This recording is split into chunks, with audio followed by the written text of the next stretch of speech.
नमस्कार। सबसे पहले तो बहुत बहुत धन्यवाद, thank you for inviting me. As I am introduce myself Ramveer Tanwar and I am known as pond man of India. आज यहाँ पे हम जितने भी लोग बैठे हैं सबकी एक अभी के लिए एक पहचान है हमारी कि मैं स्पीकर हूँ, आप ऑडियंस हैं, कुछ ऑर्गेनाइजर्स हैं, कुछ हमारे गेस्ट हैं। लेकिन इस सबसे पहले भी एक हमारी पहचान है कि हम सारे इंसान हैं। और जब इंसान की बात आती है तो मेरी नज़र में जितने भी इंसान हैं वो सब जलीय जीव हैं, है ना। अब आप सोच रहे होंगे कि जलीय जीव कैसे, हमने तो आज तक पढ़ा नहीं किताबों में। जलीय जीव मैं इसलिए कह रहा हूँ क्योंकि मैंने पढ़ा है कि आज से 500 मिलियन साल पहले छोटे जीव पानी से निकले थे, जिसका इवोल्यूशन होते होते होते हम इंसानों तक आए हैं। और आज भी हमारी बॉडी का 70% हिस्सा क्या है? पानी है। तो क्या ये इनफ सबूत नहीं है, प्रूफ नहीं है हम एक जलीय जीव हैं? और इससे ज्यादा प्रूफ ये है कि आज भी हमारे जितने गांव हैं, या फिर इससे थोड़ा सा और पहले जाऊं कि हमारी जितनी भी सिविलाइजेशंस है, चाहे वो इंडस वैली सिविलाइजेशन हो और भी जितनी सिविलाइजेशंस हो, अगर आपने पढ़ा होगा तो सब वाटर बॉडीज के आसपास ही सबने जन्म लिया, विस्तार हुआ और वहीं पे खत्म भी हुई। और उससे थोड़ा आगे बढ़ते हैं तो आज तक हमारे गांवों की एक पहचान रही है। जब भी गांव नाम का शब्द हमारे दिमाग में आता है तो तीन चीजें आती हैं। एक बड़ा सा बरगद का पेड़, सुंदर तालाब और एक मंदिर। यही गांव की आज तक पहचान रही है। बहुत सारे शहरों की भी पहचान वाटर बॉडी से रही है। हमारे त्योहार 80% त्योहार इंडिया में आज तक भी वाटर बॉडीज के आसपास ही मनाए जाते हैं। और मैं किसको समझा रहा हूं? बनारस के लोगों को, जिनका जीवन एक वाटर बॉडी के सहारे चलता है, जिनकी लाइफ एक वाटर बॉडी से शुरू होती है, खत्म एक वाटर बॉडी पे आती है। अभी देव दीपावली हमने मनाया। पूरे शहर की अगर रोजी रोटी है तो आई थिंक 50 to 40% लोगों की बिकॉज ऑफ टूरिज्म और this because of water body चलती है। और भी सबूत दूं तो अगर मैं आपको आज भी एक नेचुरल सीनरी ड्रॉ करने के लिए दूं कि कल आपको एक नेचुरल सीनरी ड्रॉ करके लानी है, तो 80% बच्चों के दिमाग में क्या आएगा मैं वो अभी से बता सकता हूं, है ना। पहाड़, पीछे से उगता हुआ सूरज, आगे एक छोटा पॉन्ड, दो उड़ते हुए पक्षी, है ना, और कमल खिले हुए घास, एक छोटी झोपड़ी। मतलब कोई भी हमारी इमेजिनेशन, कोई भी हमारी नेचुरल सीनरी बिना पॉन्ड के इनकम्प्लीट है, हम इमेजिन ही नहीं कर सकते। आज भी इंडिया में इतने सारे हमारे जो रिचुअल्स हैं वो वाटर बॉडी के आसपास मनाए जाते हैं। जैसे अगर आप नॉर्थ इंडिया में आप देखेंगे तो जब भी किसी के घर में, इवन मेरे गांव में भी ये परंपरा है, जब भी किसी के घर में बेटा पैदा होता है आज भी, तो एक परंपरा है कुआं पूजन। आई डोंट नो अगर इधर भी होता है, साउथ में नहीं होता है, साउथ में किसी और नाम से उसको जानते हैं, लेकिन आज भी कुआं पूजन एक परंपरा है। कुआं पूजन में बहुत सारे लोग इकट्ठा होते हैं, जिसके पास जितने रिसोर्सेस हैं, पैसे, उस हिसाब से वो खर्चा करता है। एमएलए, विधायक, कई लोगों के पास डीएम, बहुत अच्छे अच्छे लोग आते हैं कुआं पूजन में, सब लोगों की दावतें होती हैं। लेकिन इसमें अब एक नई बात है कि जिन गांवों में आज तक कुआं पूजन चल रहा है, 80 से 90% गांवों में कुएं है ही नहीं। और मैंने बहुत सारे, क्योंकि मैं ऐसे फंक्शंस में जाता रहता हूं, बहुत सारी जगह क्या होता है, जहां पे कुआं था वहां पे एक बोर्ड लगा है, यहां पे कुआं था, और उस बोर्ड की पूजा होती है। वहां पे लोग डीजे बजाते हैं, नाचते हैं, दावत करते हैं, लाखों करोड़ों रुपए खर्च करते हैं, क्योंकि वहां पे कभी कुआं था। अब आता हूं मैं वापस से गांवों की तरफ। आप लोग सब गांव से बिलोंग करते होंगे या गांव में आसपास जाते भी होंगे। क्या आपने सच में देखा है कि एक बहुत सुंदर तालाब, एक बरगद का पेड़ और मंदिर, बरगद का पेड़ मंदिर अभी भी उतने ही शायद सुंदर बचे हैं, लेकिन तालाब किस किस ने उतने सुंदर देखे हैं जितना सच में आपकी किताबों में दिखाई देते हैं।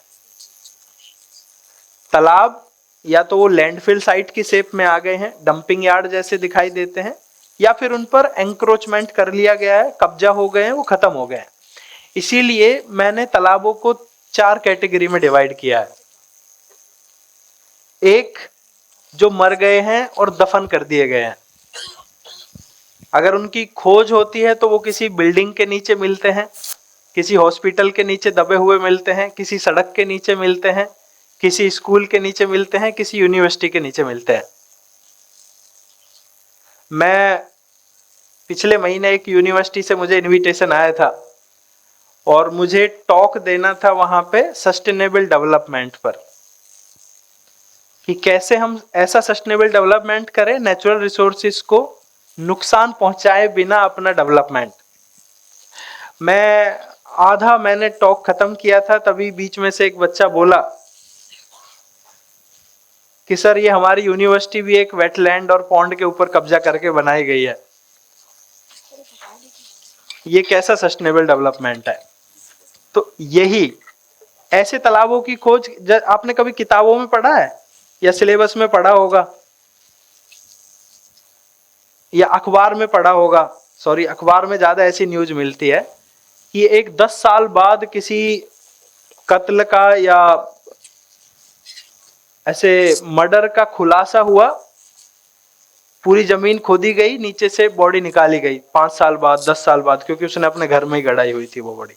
तो ऐसे बहुत रेयर चांस होते हैं कि किसी तालाब को वापस से ढूंढ के लाना हो। अगर भाई एक बार दफन दिए गए तो दफना दिए गए, क्योंकि जिन लोगों ने उनको मर्डर किया है और दफनाया है, या तो वो बहुत रसूखदार लोग हैं जिनकी पहचान बहुत ऊपर तक है, जिनके चाचा विधायक हैं, या फिर वो बहुत बड़े कॉर्पोरेट हैं, या फिर गरीब लोग हैं जो बहुत बड़ी संख्या में है और वो एक वोट बैंक बन गए हैं।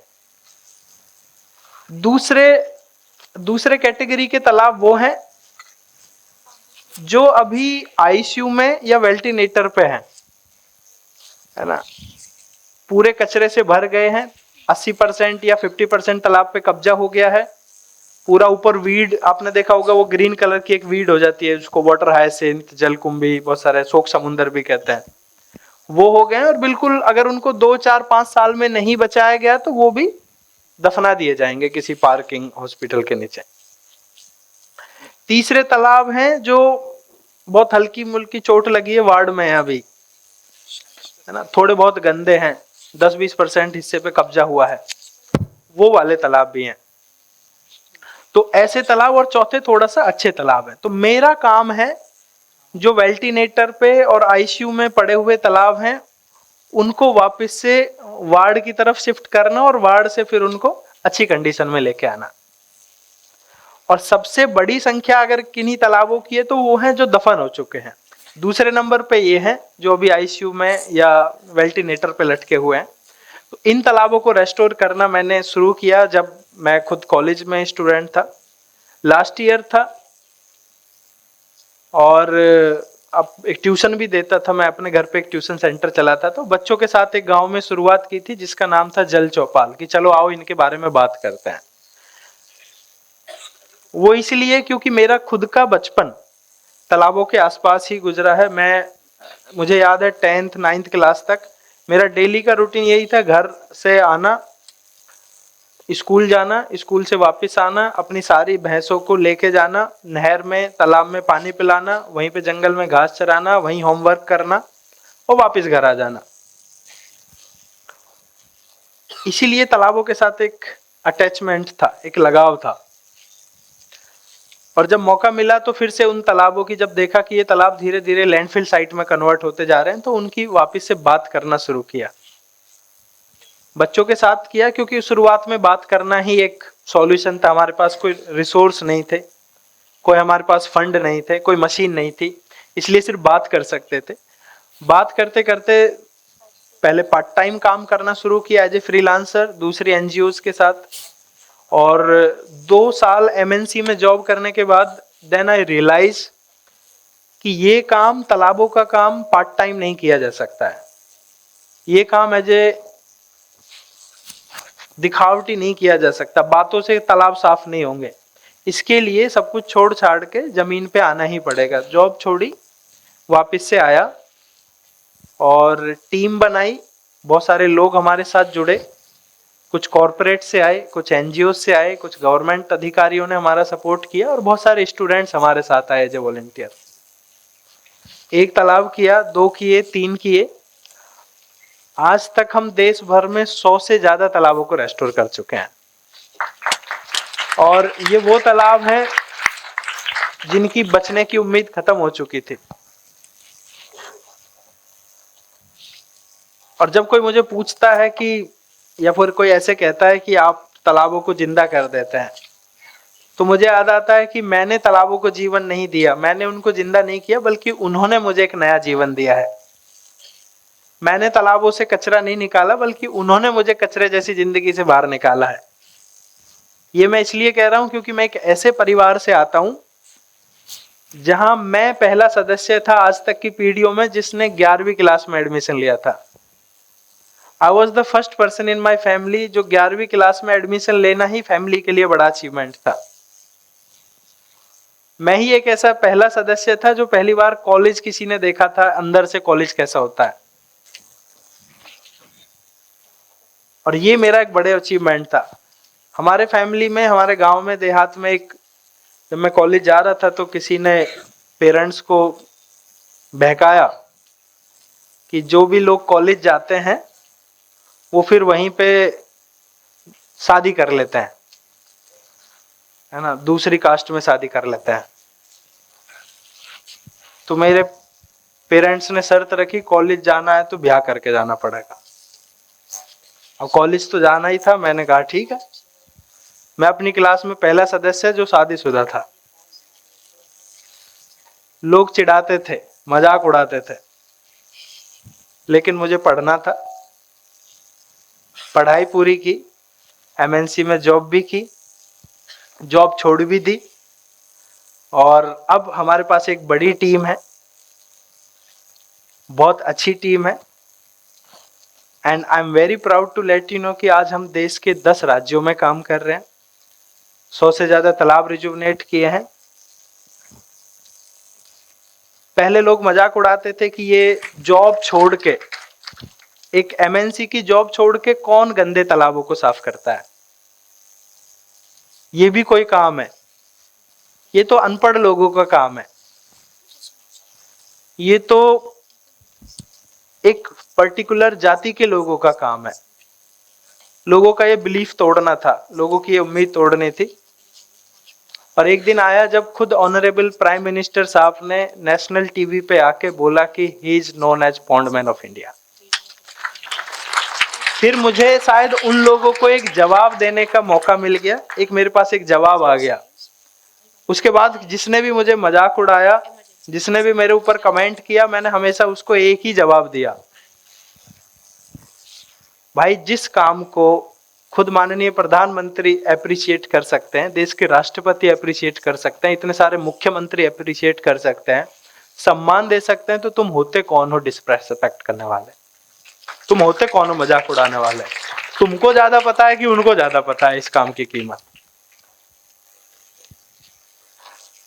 अभी कुछ दिन पहले एक पेरेंट का मुझे कॉल आया कि सर आज मैंने देखा मेरा बच्चा 6ठी क्लास में पढ़ता है और वो पढ़ रहा था, मैंने वो देखा कि पढ़ क्या रहा है। Then I got to know कि उस किताब का पूरा एक चैप्टर है द पॉन्डमैन ऑफ इंडिया। ये मैं आपको इसलिए बता रहा हूं क्योंकि इंडिया के बहुत सारे स्कूलों ने 6ठी क्लास के सिलेबस में एक नया चैप्टर ऐड कर दिया है।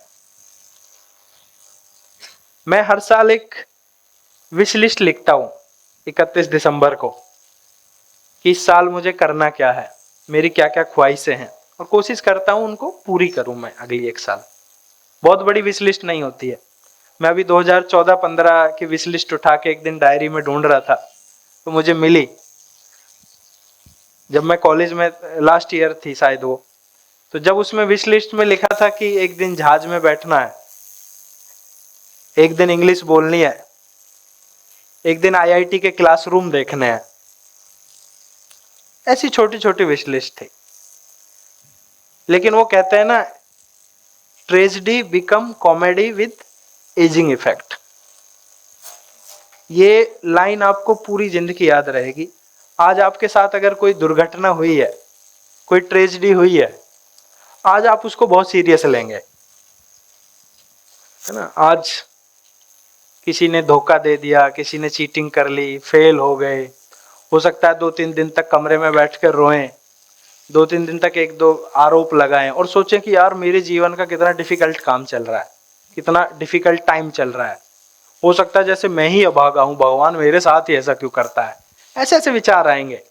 लेकिन 10 साल बाद सेम वही बात आप अपने दोस्त को हंस के बता रहे होंगे, भाई साहब एक बार क्या हुआ था ना,